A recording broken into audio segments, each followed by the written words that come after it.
नमस्कार, आप live cities देख रहे हैं। मेरा नाम है प्रभात। देखिए, देश में आम चुनाव 2024 को लेकर सरगर्मी बहुत तेज हो गई है। कई दिनों से बिहार में एनडीए और महागठबंधन के दोनों तरफ से सीटों की जो बंटवारों को लेकर बात चल रही थी, वह खुल के क्लियर नहीं हो पा रहा था। लेकिन आज जेडीयू ने अपने 16 उम्मीदवारों के नाम दे दिए हैं। जेडीयू ने अपने कोटे के पूरे उम्मीदवारों के नाम घोषित कर दिए। इसमें जातीय समीकरण का अच्छा खासा ख्याल रखा गया है। 11 टिकट जो है वो पिछड़े समाज के लोगों को दिया गया और 3 टिकट जो है वह स्वर्ण समुदाय से आने वाले लोगों को दिया गया, जिसमें एक राजपूत, एक ब्राह्मण और एक भूमिहार। और एक सीट जो है एससी को दिया गया और एक सीट जो है मुस्लिम को दिया गया। अब जो 2 सीट है, मुंगेर से ललन सिंह को दिया गया है, सीतामढ़ी से देवेश चंद्र ठाकुर और शिवहर से लवली आनंद को टिकट दिया गया। सबसे ज्यादा चर्चा का विषय बना हुआ है सीतामढ़ी का सीट। देवेश चंद्र ठाकुर जो बिहार विधान परिषद के सभापति भी हैं, और उनके साथ कौन सा ऐसा बेहतरीन समीकरण गया है कि देवेश चंद्र ठाकुर को जेडीयू ने अपना उम्मीदवार बनाया है। इस खास पेशकश में हमारे साथ बातचीत करने के लिए बिहार के जाने माने पत्रकार, senior journalist Ravi Upadhyay sir मौजूद हैं। सर, आपका बहुत स्वागत है। सर, सबसे पहले ये बताइए कि देवेश चंद्र ठाकुर को जेडीयू ने टिकट दिया, सुनील कुमार पिंटू जो वहां पे सिटिंग सांसद थे उनका टिकट कट गया, तो आप इसको कैसे देखते हैं? अब क्या होगा? देखिए, देवेश चंद्र ठाकुर बिहार विधान परिषद के सभापति हैं जी, नंबर 1। नंबर 2 बात, वह जिस विधानसभा क्षेत्र की हम लोग या लोकसभा क्षेत्र की बात कर रहे हैं, तमाम विधानसभा क्षेत्र, वो सीतामढ़ी ही नहीं, उसके बगल का शिवहर का इलाका, कई अन्य इलाके में वह जो है सो चुनाव लड़ते थे एमएलसी का, और वह लगातार जीतते आ रहे हैं। कोई पहली बार नहीं, दूसरी बार नहीं, तीसरी बार, तो वह कई दफे वो जीतते आए हैं। तो ऐसे में वह उनका जो है सो एक पकड़ है उस लोकसभा क्षेत्र में, सीतामढ़ी में, और उनकी एक अपनी अलग पहचान, अलग छवि वो है। वो देखिए, आप जो है सो देवेश चंद्र ठाकुर ब्राह्मण समाज से आते हैं, नंबर 1 बात।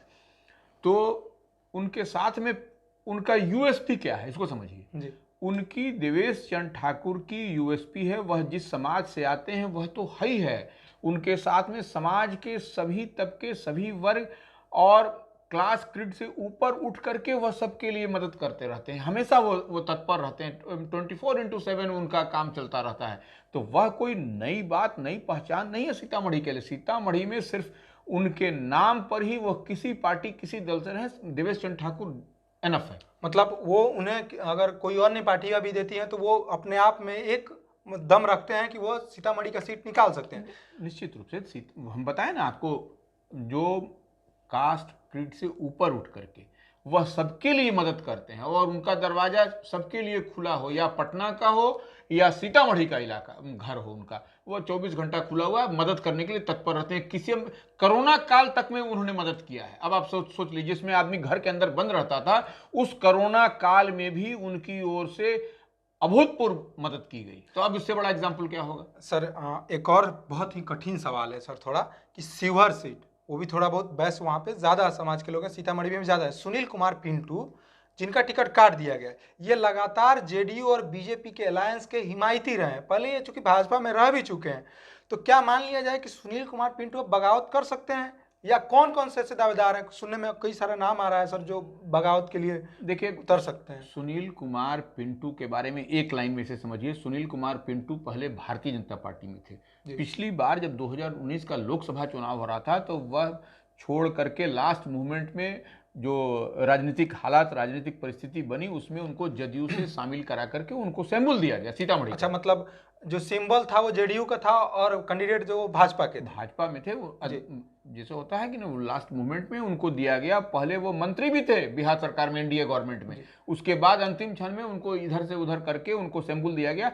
तो वह देखिए, उनकी बात भी देखिए, कई बार पार्टी के अंदर भी वह जो जिस तरह का बयानबाजी करते थे, वह जदयू के अंदर भी असहज की स्थिति बनी हुई रहती थी। पार्टी के अंदर पार्टी पर ही कहीं ना कहीं उंगली उठाना या सुनील कुमार पिंटू करते थे, वो गाहे बेगाहे। और देखिए, कल तक वो जो सो उनका ट्वीट उनका आ रहा था कि हम जो पार्टी नेतृत्व हम पर, तो यह झोल झाल वाला बात वो कर रहे थे। इसलिए ऐसा कुछ नहीं है सुनील कुमार पिंटू कहीं। अब वो उनका, अब आपका अगला सवाल होगा कि वैश्य समाज से आते हैं। जी बिल्कुल तो सर। वैश्य, देखिए वैश्य समाज से आना अलग है, लेकिन आप देखिए कि आपके खिलाफ उम्मीदवार कौन है, वह व्यक्ति कौन है जो आदमी लड़ने जा रहा है, वह व्यक्ति कौन है, उसकी सर्वप्रिय। वह सर्वप्रिय, जनप्रिय, सब प्रिय, वो आप इसको एक लाइन में समझने की बात है कि जो सरल और सुलभ हो, 24/7 जनता के बीच में रहता हो, उसकी तो अलग पहचान होगी। सर एक और बात बताइए, आरजेडी किसे अपना उम्मीदवार बना सकती है? क्या सुनील कुमार पिंटू या अपने जो कैडर हैं उन पे भरोसा दिखाएगी? देखिए वहां से Sunil Kumar Pintu, why not Sunil Kumar Pintu, Ritu Jaiswal, why not Ritu Jaiswal, ये सब सवाल तो उठता है। जी वाई नॉट रामेश्वर कुमार महतो, जो एक्स एमएलसी थे, जो चाहते थे कि लास्ट मोमेंट तक कि हमको लेंगे, हम लेंगे, हम लेंगे, तो वह, यह देखिए अब उसमें अर्जुन राय का भी नाम आ रहा है। पिछली बार सर वो पिछली बार लड़े थे, अर्जुन दूसरे राय नंबर भी पे रहे। जो है सो यादव समाज से आते हैं, वह जो है सो, तो वह क्यों नहीं। देखिए इफ बट में लंबा चौड़ा बात नहीं करना चाहिए। वहां पर सिंपल थ्योरी है कि वहां पर देवेश चंद्र ठाकुर की, जब वहां पर आज जिस तरह से जेडीयू ने उनके नाम का अनाउंसमेंट किया है, तो अब ठोंक करके इस बात का आप समझ लीजिए कि वहां पर लोभी अब लड़ाई होगा। सर एक और भरोसे का कारण है कि क्यों जेडीयू और एनडीए अलायंस जो है सीतामढ़ी में इतनी आश्वस्त है। देखिए मैं बताता हूं सर, सबसे ज्यादा सीट 2020 के चुनाव में आरजेडी लेके आई थी, ठीक। सब कोई ऐसा जिला नहीं था जहां आरजेडी ज्यादा नहीं थी। ये सीतामढ़ी और शिवहर का जो इलाका है, यहाँ पे सर 5 सीट, 6 में से 5 सीट, सीतामढ़ी में 6 में से 5 सीट जेडीयू और बीजेपी के अलायंस लेके आया था। सिर्फ 1 सीट आरजेडी जीती थी। और सर जब वोट शेयर की बात किया जाए तो जेडीयू और बीजेपी, जेडीयू को 25% आया था, बीजेपी को, सॉरी, जेडीयू को 20% आया था, बीजेपी को 25% वोट शेयर आया था। दोनों को अगर जोड़ दिया जाए तो सर ये होता है 45%। और एक और सर इसमें मजे की बात है कि एलजेपी, रामविलास पासवान के, जो चिराग पासवान की पार्टी थी, उसने भी सर 5% वोट काटा था, यानी 50% अकेले वोट ये लेके आ रहे थे। अगर वहीं बात की जाए सर आरजेडी की, तो सिर्फ और सिर्फ 30% वोट लेकर सीतामढ़ी से आई थी। तो सर कहीं ना कहीं आपको ये नहीं लगता है कि जेडीयू और नहीं, देखिए बीजेपी बहुत आश्वस्त है? देखिए बीजेपी वहां पर, आप जब विधानसभा की बात कर रहे हैं तो 54% की बात हो रही है जी। आरजेडी जो 30% की बात हो रही है, तो कहाँ 54, कहाँ 30, 54 और 30, उसमें कहीं कोई मेल नहीं है, नंबर एक। और नंबर दो बात की, देखिए विधानसभा का सिनेरियो अलग, लोकसभा का सिनेरियो अलग होता है, इसलिए विधानसभा से तुलना इसकी नहीं करनी चाहिए। सर लोकसभा में तो मोदी के नाम पे चुनाव, वही कर रहे हैं ना, इससे उसको, आपको इससे आप जोड़िएगा तो बात नहीं है। वो लोकसभा का अलग वोटिंग पैटर्न होता है, विधानसभा का अलग पैटर्न होता है, आप नीचे जाइएगा पंचायत स्तर पर उसका अलग पैटर्न होता है। तो यह तो स्पष्ट है इसमें। अगर किसी वैश्य समुदाय से अगर टिकट मिलता है या फिर यादव समुदाय से, तो दोनों में कौन ज्यादा टक्कर दे सकता है इनको? देखिए वहां टक्कर की बात नहीं है, अब वहां पर सीतामढ़ी का देखिए, अब वहां पर क्या है, वहां पर जी, जो मतलब ज्यादातर जो है मुस्लिम जो है वो 18-20% के आसपास है, ठीक। हाँ। राय यानी जो भूमियार वोटर है वहां पे एकदम 10% है। फिर ब्राह्मण है, ठीक ठाक। और जो शाह यानी बनिया जो वोटर है सर, वो 8 से 9% के आसपास है सर, ठीक है। हाँ। ये भी बनिया वोटर ज्यादातर मोदी, चूंकि मोदी और अमित शाह इनसे इन्फ्लुएंस होकर सर ये तो ज्यादातर सेंटर उधर इधर जाने वाला नहीं। पासवान भी तो 4% है वहां। हाँ सर, पासवान भी 4% है तो सर। ठाकुर, जो ठाकुर है, अब हम लोग बता चुके कि वहां पर कितना परसेंट वोट है आपको, तो जहाँ 54 और कहाँ 30, यह जो बात हम लोग कर रहे हैं, तो इसमें अब 54-30 में कोई अब डिस्कशन का इसमें है नहीं, मुद्दा नहीं है। और कैंडिडेट उम्मीदवार को भी सामने देखिए कौन है। तो अब अभी तक यहाँ सिर्फ फुटअव्वल है कि कौन उम्मीदवार होगा वहां, महागठबंधन से, इंडिया अलायंस से। और वहां पर अगर यदि इधर से उधर हुआ, मान लीजिए ये चाह रहे हैं तो उनको नहीं मिलेगा, उनको नहीं मिलेगा, मतलब जेडीयू ने बहुत बड़ा तीर, मतलब बहुत बड़ा दांव चला है सर, एक सर्वप्रिय नेता को अपना सिंबल देके। वो तो है ही है, उसके अलावा वो तो अलग विषय है। लेकिन ये समझिए कि यहाँ पर कपर फुड़ौल है, सिर्फ फुड़ौल है आपको महागठबंधन में। यहाँ पर आओ, यहाँ ऑलरेडी अपना कैंडिडेट प्लेस हो गया है। तो ऐसे में समझ सकता है आदमी कि क्या होने जा रहा है। सर एक अब चलते हैं दूसरे लोकसभा सीट में, शिवहर।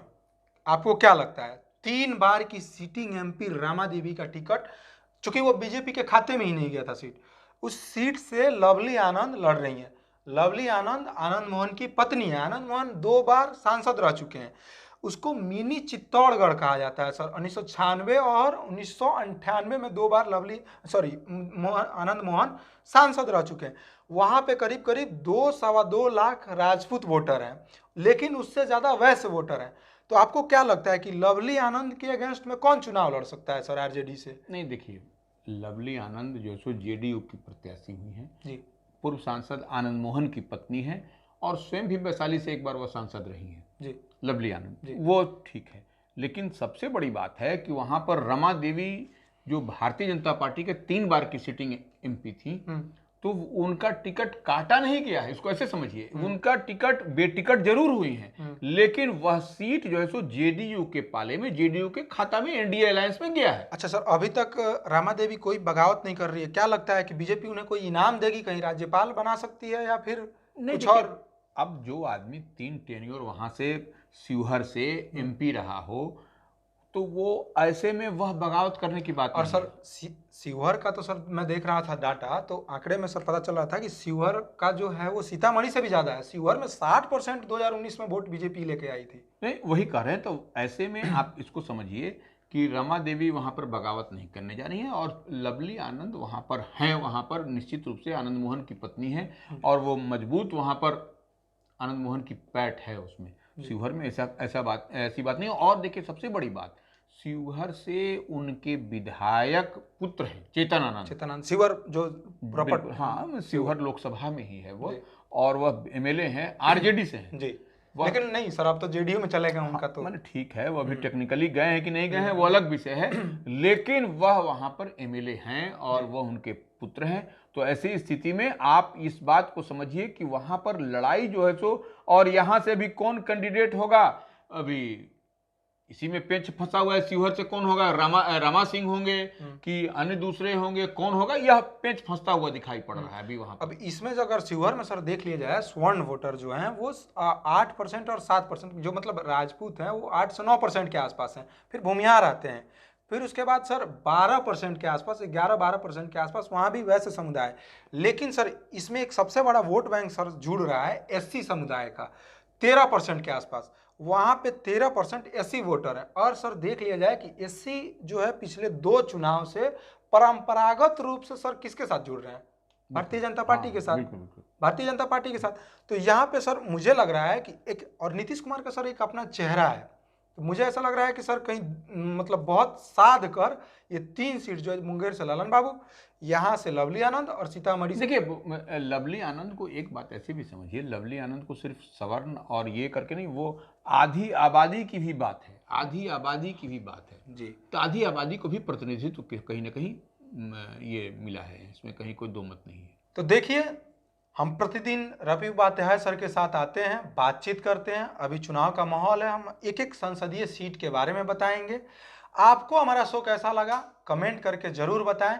अगर आप इस वीडियो को फेसबुक पेज पे देख रहे हैं तो पेज को फॉलो करना ना भूलें। अगर आप इस वीडियो को यूट्यूब पे देख रहे हैं तो चैनल को सब्सक्राइब करें और अपने दोस्तों के साथ जरूर शेयर करें। धन्यवाद।